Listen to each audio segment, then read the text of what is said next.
All right. So the next thing we're going to talk about is self-awareness techniques, because I feel like it's a lot easier to fail when you're self-aware. You'll know when to quit. You'll know, hey, I'm depressed. You'll know, hey, I'm angry, right? But you have to be self-aware first. So let's get you guys self-aware. What does this mean? Well, in order to micromanage yourself, which is what all champions need to do, um, we need to first be aware of what we're doing. We can't manage something that we don't know. So, the first thing you're going to do to be your own micromanager, to be more self aware, is to stop treating your feelings as good or bad. Um, who here gets upset when they get upset that they're upset? Anyone ever do that? Just me? Um, Yeah. yeah. Sometimes I get mad at myself for getting mad. And I'm like, I didn't follow my own rule and now I'm upset. Um, I also am an emotional decision maker. I've had to learn how to unlearn that. I would get a feeling about something and whoop, there I'd go, chasing the thing. So you want to stop treating whatever feelings you have as good or bad. Our feelings are like clouds, they come, they go, and we need to treat them as such, right? Where the world is not ending when a cloudy day comes in.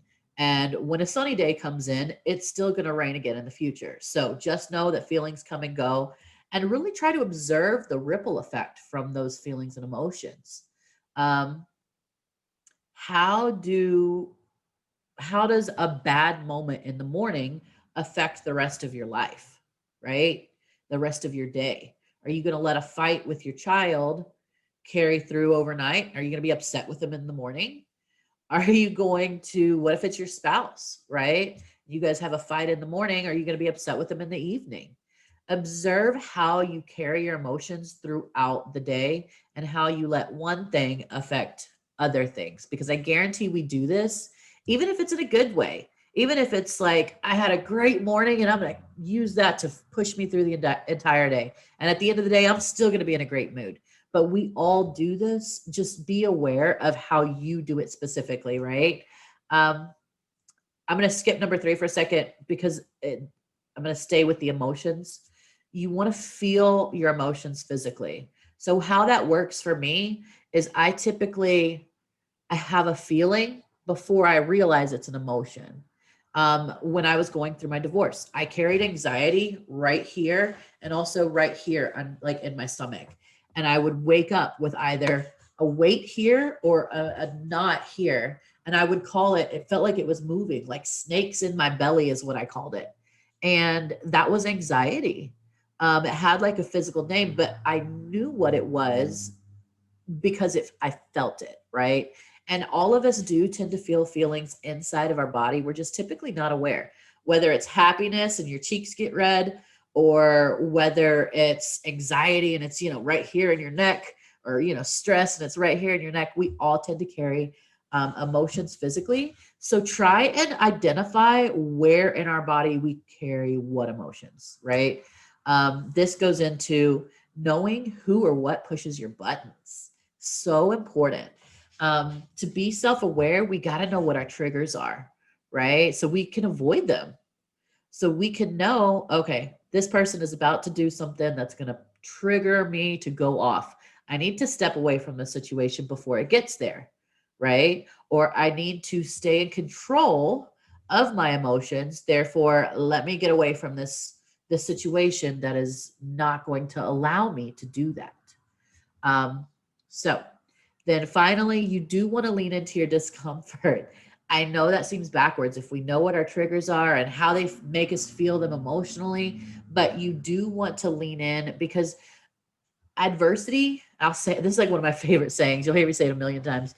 Adversity or hard times, they actually introduce you to who you really are, right? We are not who we're meant to be when we're living life in the comfort zone. That is just a part of who you are. When you are going through hard times in life and you are having to stay tough and having to do things that you've never done before, that is when you really get to know who you are as a person. Um, so don't be afraid to lean into that. All right, 5 more self-awareness techniques, and then we're gonna learn some self-management techniques. Um, Hannah says, life is full of challenges. Just be strong and move forward. So true. So true, girl. Um, all right, so the next self-awareness strategy is watch yourself like a hawk. Who here has had a job that they have been micromanaged at, where someone watched them way too much? Anybody? Me. I've experienced it before when I'm working at the last hotel that I've been, which is at Hyatt. How So does I that make you have, feel?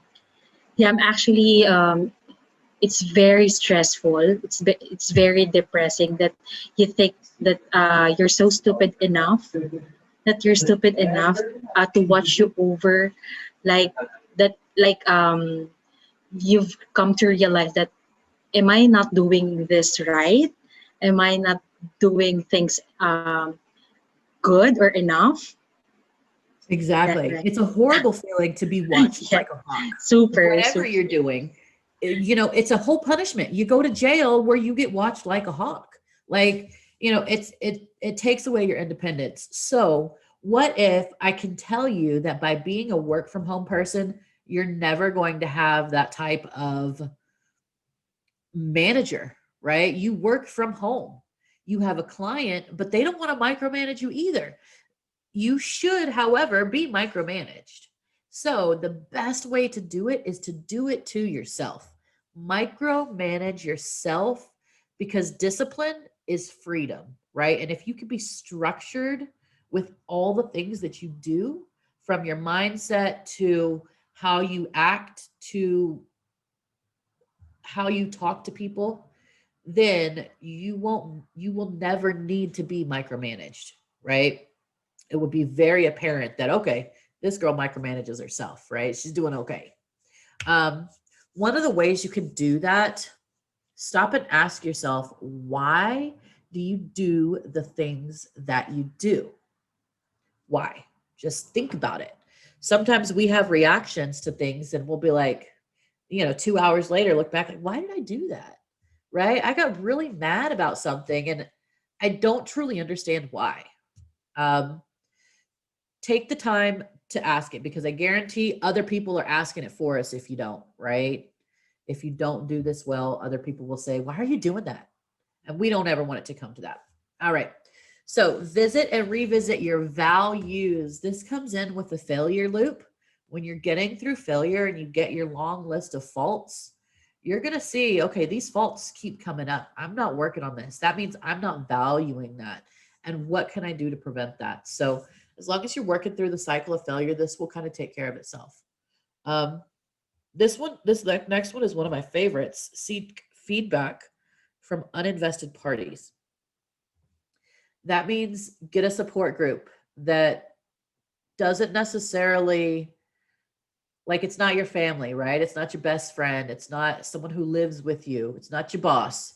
It's a group of people that are like minded that all are trying to do the same thing, which is improve, which you can do in my Facebook group that I've got. That's your uninvested parties right there, right? Seek feedback, seek advice. We'll do our call calibration sessions then. And then this last one is get to know yourself under stress. This kind of goes into leaning into discomfort. It is very important to dive into. You got to know how you react in the toughest situations so that when those tough situations come, you will act in a way you expect, right? Nothing worse than a crisis coming into your life and you flip out. You are not available. You need to know how you react in stressful situations. So lean into them. Be very aware of what you're doing. Watch yourself like a hawk, and and keep moving. Um, John says, yeah, my previous job too, my team lead never recognized our success. I hate that. I hate that because if we only focus on our successes, we're still going to grow. The things that we're good at, we'll get better at. Now, the most successful people focus on their weaknesses and turning those into their strengths as well. So we're going to do both. We're going to do both. That's important as a team leader. You got to call out both. I like this quote here. I couldn't figure out who it was from, but self-awareness doesn't stop you from making mistakes, but it does allow you to learn from them, because we're all going to make mistakes in the roles that we play. It's just part of the job.